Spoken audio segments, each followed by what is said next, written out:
હંમેશા દરેક ફિલ્મોમાં જમકુડીનું એક થીમ સોંગ હોય, હા પણ છેલ્લે વાગે છે આવો અફસોસ હોય છે. હા આમાં આ થીમ સોંગ અમને ક્યારે જોવા મળશે?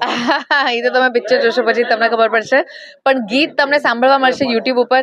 મહારાણી મહારાણી મહારાણી, આ ગીત છે, તમે યુટ્યુબ ઉપર સર્ચ કરો સાંભળી શકો છો.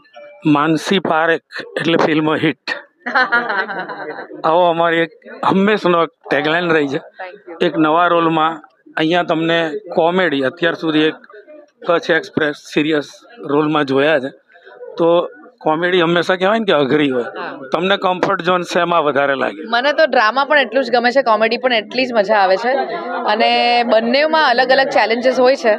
પણ આ ફિલ્મ તો એકદમ ઓલ આઉટ કોમેડી છે, અને એમાં થોડો ડ્રામાનો તડકો પણ છે, એટલે તમને ફિલ્મ હસાવશે પણ, અને ક્યારેક ક્યારેક તમારા આંખોમાં આંસુ પણ આવી જશે. તમારી સાથે થિયેટર વાળા મોટા સંજયભાઈ ગોરડિયા, એમની સાથે જ્યારે તમારી કેમેસ્ટ્રી હોય હા અને કંઈક તમારા બેંક મેનેજર છે આવું કંઈક કીધું ટીઝરમાં, તો બંને થિયેટર વાળી વ્યક્તિ હોય ત્યારે બંને એકબીજા ઉપર હાવી થવાની બીક રહેતી હોય, બંનેનું જોનર કોમેડી.